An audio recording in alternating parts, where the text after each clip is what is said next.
Terima kasih Anda masih bersama kami di Perspektif. Oke, nah tadi kalau misalkan kita udah bilang kalau misalkan pemerintah nih juga lagi bingung nih, karena presidennya minta kalau bisa direvisi, revisi. Sedangkan yang menteri yang lainnya enggak kok nggak ada gitu. Jadi masih bingung nih. Tapi si Pak Presiden sendiri sudah memerintahkan Kapolri untuk kayak kalau ada pengaduan UU ITE itu harus ditindaklanjuti. Nah ini seperti apa Ya, pandangannya nih?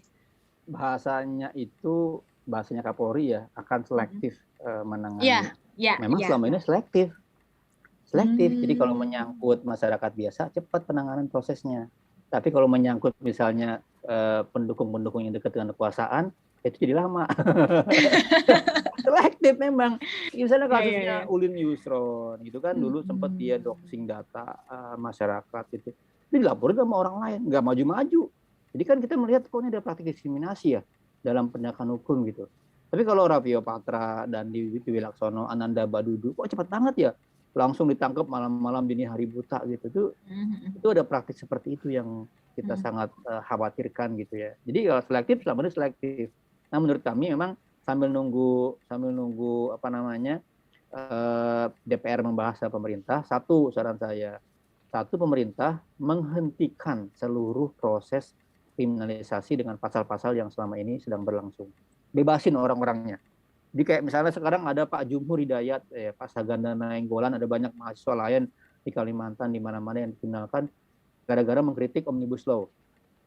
Kan begitu, mereka nge-tweet, mereka bikin pers status, kan dikriminalkan. Bebasin dulu tuh. Jadi kalau istilah tobat itu, ya berhenti dulu makan sambelnya gitu. Sambalnya stop dulu. Orang-orang yang udah kepalang dihukum, lepaskan. Seperti Baik Nuril yang sama Pak Jokowi dikasih amnesti, sebaiknya orang-orang yang dituduh dengan pasal-pasal undang-undang ITE kasih amnesti juga. Kasih pengampunan, kasih grasi atau amnesti segera.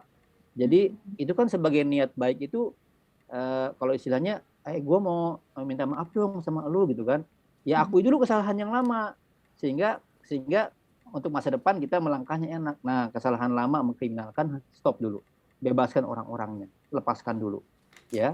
Itu komitmen kalau dia serius gitu. Yang kedua sebenarnya adalah membuat rencana revisi semakin jelas. Tadi yang saya bilang jangan sampai ini kan kayak gini-gini terus nih Mbak. Di kasus pelanggaran HAM berat masa lalu juga sama. Waktu kita bersama korban masa lalu ya Bu Sumarsi dan kawan-kawan nemui Pak Jokowi gitu ya, hari ini nemui hari Kamis gitu. Ya Presiden bilang, saya perintahkan Jaksa Agung untuk menuntaskan kasus pelanggaran HAM masa lalu. Besoknya Jaksa Agung bilang yang beda. Hanya beda sehari. Coba jadi kita bertanya, ini visinya visi menteri atau visi presiden? Kok bisa ya visi menteri berbeda dengan visi presiden? Gitu. Kok bisa ya presiden dibantah oleh anak buahnya sendiri besoknya gitu. Nah ini ya makin repot kita kalau berbangsa seperti ini. Gitu. Jadi ya dua hal tadi lah kira-kira, komitmennya jelas-jelas dan presiden harus menegur. Menteri bukan gitu maksud saya. Lu salah ngomong kayak begitu. Orang saya udah perintahkan revisi malah Anda membantah mau revisi. Kan jadi Iya. mempermalukan presiden gitu loh. Betul, betul. Jadi gimana nih? Rakyat juga bingung ya, gimana gitu. Iya, jadi Oke. Nah, sejauh ini apakah sebetulnya semua pihak sudah menjalankan UU ITE dengan benar, baik mungkin yang menjalankan petugas untuk melakukan jerat hukum ataupun para pelakunya sendiri? Jadi gini, problemnya itu ya bagi aparat itu ketika ada pengaduan dari masyarakat itu menjadi sebuah catatan untuk prestasi, catatan kinerja. Kalau laporan itu nggak ditindaklanjutin, itu jadi catatan buruk. Jadi mau nggak mau itu laporan harus diterusin. Mencari bukti-bukti, mencari tambahan dan pasalnya terpenuhi, ya udah lanjutin. Jaksa pun begitu, jadi polisi begitu, jaksa begitu, hakim begitu. Mereka ya melaksanakan pasal yang ada aja, gitu. Jadi kalau nggak mereka laksanakan, malah jadi catatan, ini Anda kenapa ini? Anda kasus kok nggak terus? Nah semakin banyak laporan, ya udah terus menerus diproses.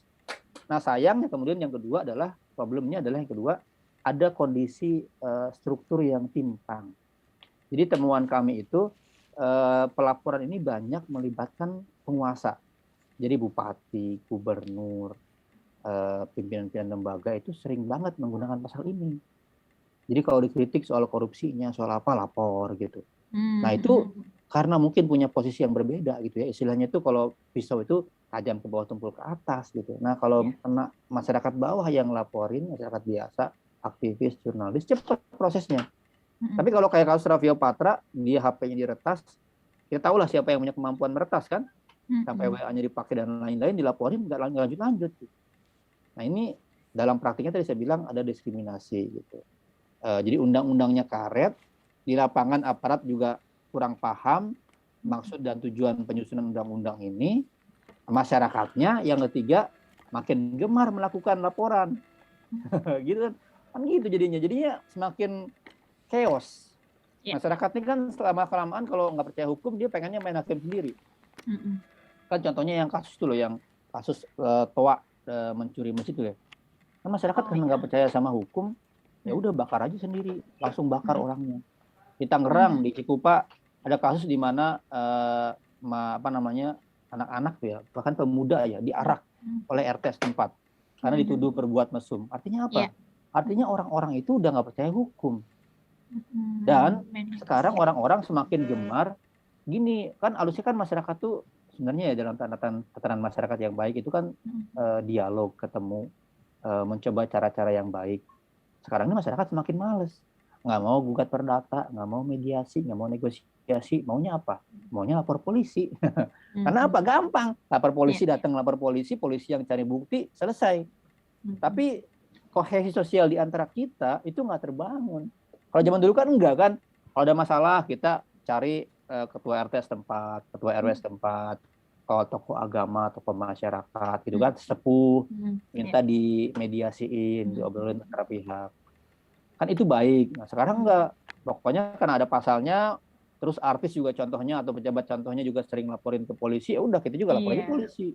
Nah, jadi ada over kriminalisasi. Emang dari awal sebetulnya akarnya juga udah kurang tegas ya gitu. Yang lebih balik lagi lebih ke fokusnya tuh ke pencemaran nama baik ke ini, padahal memang fokusnya bukan ke situ. Karena kalau misalnya kita lihat juga sebetulnya banyak kan di Instagram deh gitu kan, balik lagi ke Instagram atau ketik dikit, sekarang udah bukan mulutmu harimau tapi jarimu harimau ya. Jadi ada kritik dikit atau misalnya artis nih, nih komen apa segala macam, laporin ke ITE pencemaran nama baik, atau Jering salah satunya, dia sebetulnya dia kritik memang dengan caranya dia, tapi dilaporin dengan cara yang seperti itu. Kita balik lagi sebenarnya bukan membela ya, tapi sebetulnya kita Ya dia salah mungkin. Melihat, dia salah, tapi apakah layak dipidana? Tidak. Gitu harusnya.